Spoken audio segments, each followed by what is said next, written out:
আমি কখনোই ভূত পিশাচ জিন এগুলো বিশ্বাস করি না। কিন্তু আজ যেটা ঘটে গেল সেটা আমি কখনো কল্পনা করতে পারিনি।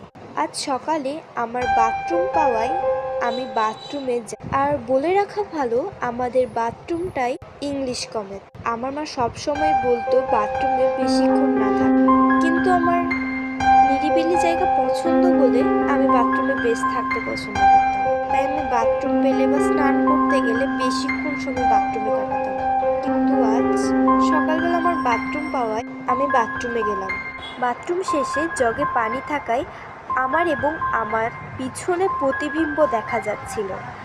আমার যখন জগের দিকে নজর যায় তখন আমি দেখতে পাই আমার পিছন থেকে কালো একটা অবয়ব চলে যাচ্ছে। আর এটা দেখার পর আমি খুব ভয় পেয়ে যাই। কিন্তু এটা কিভাবে সম্ভব? আমি এখনো বিশ্বাস করতে পারছি না এটা কিভাবে সম্ভব।